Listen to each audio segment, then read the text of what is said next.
welcome back into Cherry Picking. Today's episode must add week 8 for the fantasy hockey season. As always, the video presented by FanDuel Canada, official sportsbook partner of the NHL.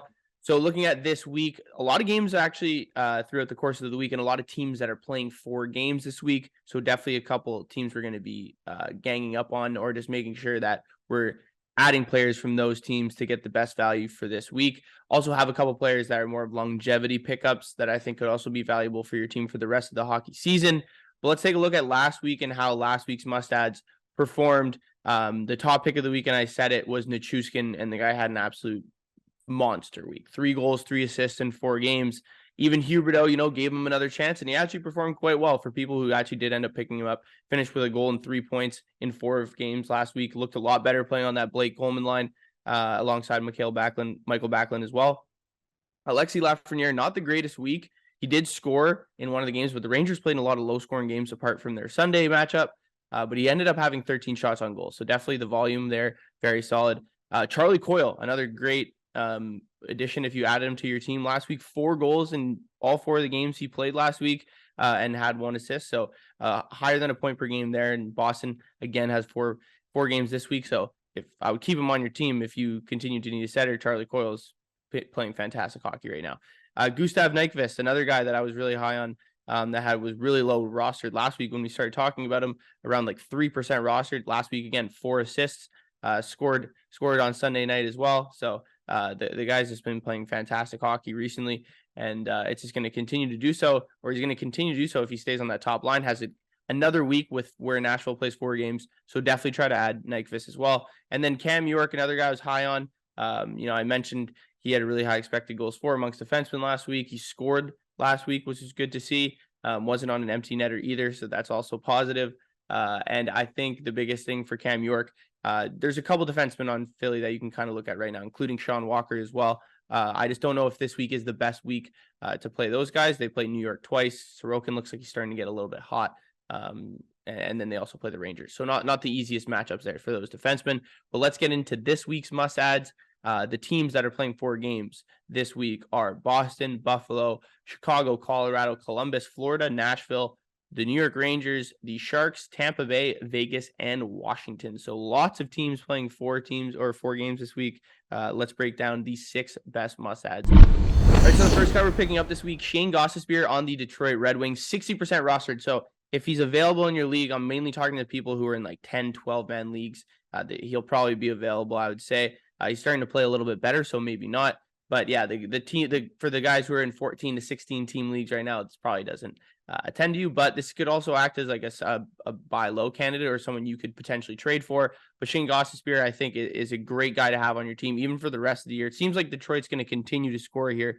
And like I mentioned, only plays 3 games this week, so this is more of a pickup for the future. He's a top 20 fantasy hockey defenseman right now, which is crazy to say that he's still only 60% rostered compared to other guys. Like, I mainly say this as well to people who are in 10, 12-man leagues. Like, if you have Seth Jones on your team or someone like that who carries maybe a little bit more of the brand name recognition than is actually performing, because Seth Jones has been pretty dog shit this year. I'm pretty sure he's outside the top 80 in terms of fantasy hockey defensemen. So why would you keep him on your team right now? He's not even on the first power play, and we'll get into that later on this video. But Shayne Gostisbehere is a guy who's playing on the first power play. He's playing almost 20 minutes per game. The only guy that plays more minutes than him is Mo Seider. You look at the last 2 weeks amongst defensemen, Shayne Gostisbehere, 10th in expected goals for. So, and the biggest thing for me here, and why I honestly think would prefer to have Gostisbehere than Seider on my team right now in terms of fantasy hockey defensemen, he starts 17% of his shifts in the offensive zone. That's tied for 3rd highest on the team with Dylan Larkin. Derek Lalonde is pretty much using him as another forward. So he's given him that role as the offensive defenseman. He plays with Seider to Seider. Like, obviously has an offensive gifts and is very good at moving the puck, but Gostisbehere is going to be the guy scoring those goals as he plays on that top power play line. So Gostisbehere, definitely a guy you need to try and get. If he's on your waiver wire, great. And if not, try to trade for him, because there's definitely some people who don't know what this guy presents. All right, so the next guy we're picking up this week is Jake DeBrusk on the Boston Bruins. Definitely someone I think is a great matchup-based pickup for this week specifically. Boston plays 4 games. They play Columbus twice. That's a team that gives up a ton of scoring opportunities, and goaltending has been super shaky all year. They play Toronto, obviously not the easiest matchup, but then they play San Jose. So 3 out of those 4 games, you're playing a team that ranks bottom 5 in the NHL in expected goals against. scoring chances allowed and high danger chances allowed. And the goaltending on both those teams, pretty terrible. So you can look further down the rosters on teams like Boston this week, I think, to try to pick guys up. I mentioned I have Jake DeBrusk here. I think he's going to be a big pickup just considering how he's been playing recently.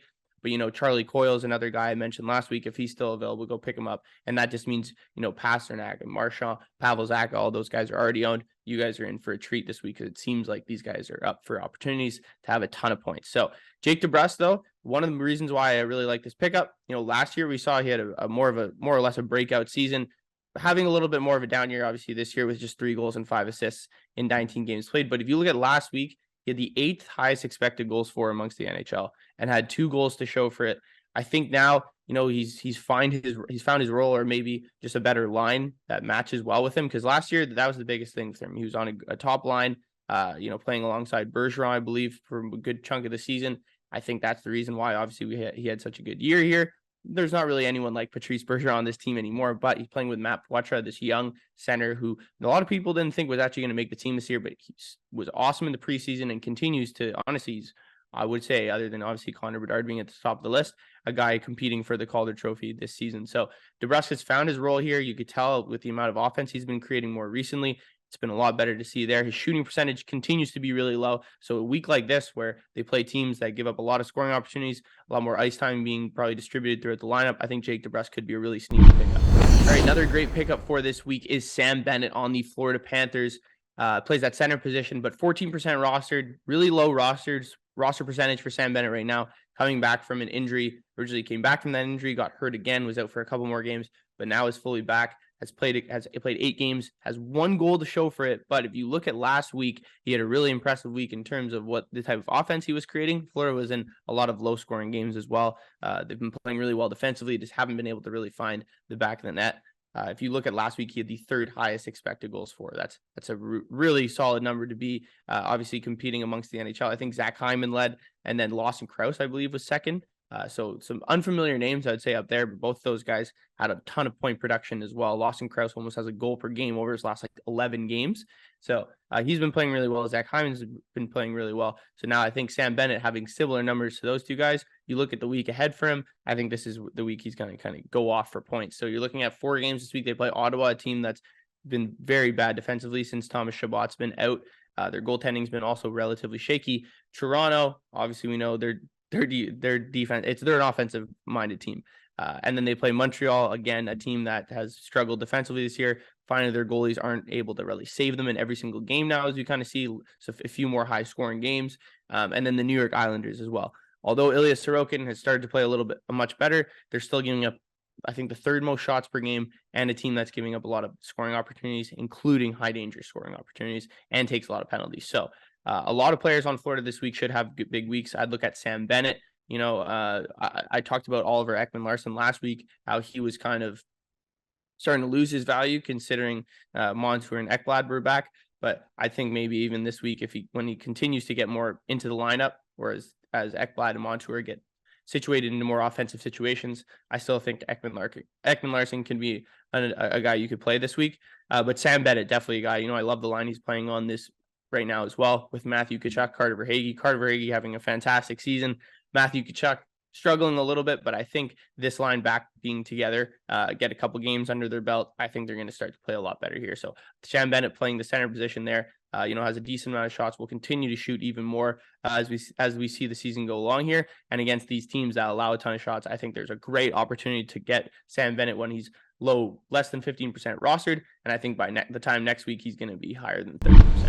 NHL same-game parlays are back on FanDuel this season. Offered in every single game, every single night. Unlike most books, you can include goals, points, and shots on goal. But the newest feature is the gift. Goal in the first 10 minutes. Looking at teams to target for the gift, here's the top 5 teams in goals per game last season. Here's a breakdown of goals in the first period from the 2021-22 season, as only 17% of games that season didn't have a goal in the first period. What will your NHL SGPs look like at FanDuel this season? All right, so the next guy we're picking up, Philipp Kurashev on the Chicago Blackhawks, 6% rostered.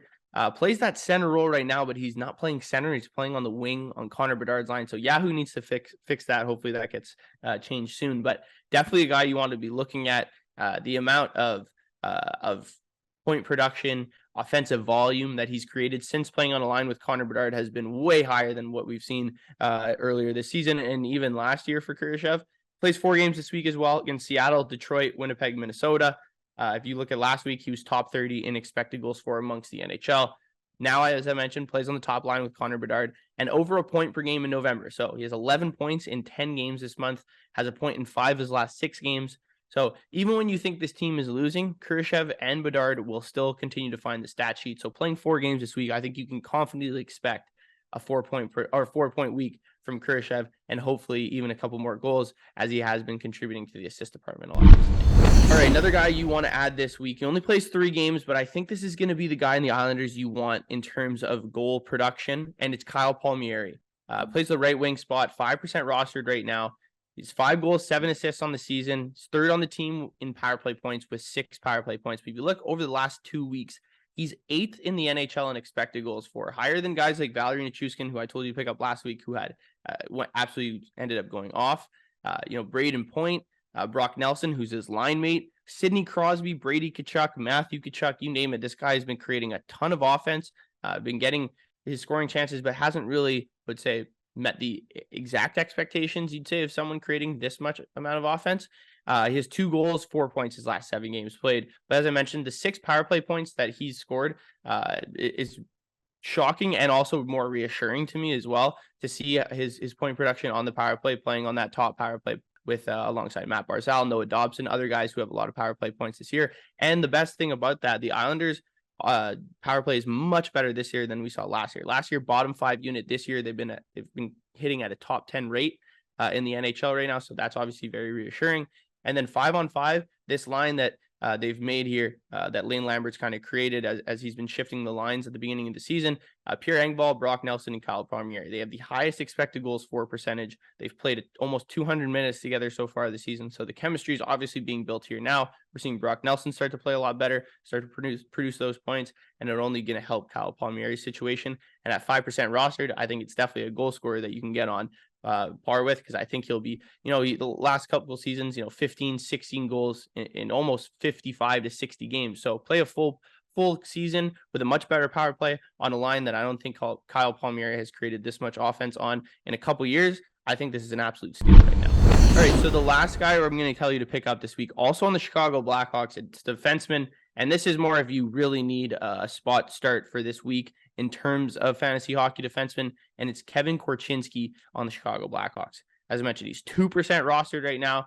He has 2 goals, 6 points on the year, 2 power play points, 20 shots, and 23 blocks. Doesn't really do too much in the hits department, but I like the opportunity for this kid right now. And if you look at the games he plays this week, Seattle, Detroit, Winnipeg, Minnesota, 2 of these teams are bottom 10 in the NHL in terms of allowing offense created by defensemen, that being Seattle and Minnesota. The other 2 teams, a little bit more of a tougher matchup, but Korchinski's new role on the Chicago Blackhawks team, it's starting to almost overtake Seth Jones. He played the most minutes, amount of minutes on the power play last week in their 3 games played. The coach came out and said that there's going to be a change on the first power play. Korchinski moved to the first unit, Seth Jones down to the second unit. So I'd rather have Kevin Korchinski right now on the Chicago Blackhawks team, as much as it does sound.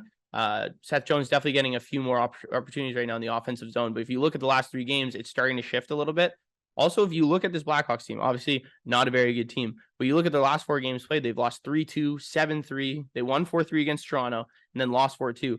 Korchinski in those 4 games, +3. So that's one thing I think that's really positive to think about as they kind of figure out Luke Richardson kind of figure out where this lineup's going to be going. Korchinski being on the ice obviously helps the Chicago team. He scored the game winner in overtime against Toronto last week as well. I think he could be a really sneaky pickup this week if you're in desperate needs of a defenseman that has an elevated role on the power play and is being a lot more trusted right now. All right, thank you guys for tuning in. That's 6 must-adds for week 8 of the fantasy hockey season. Be sure to download the FanDuel Canada app. Tons of hockey to bet on this week. Be sure to like, comment, and subscribe, and I'll see you guys in the next video.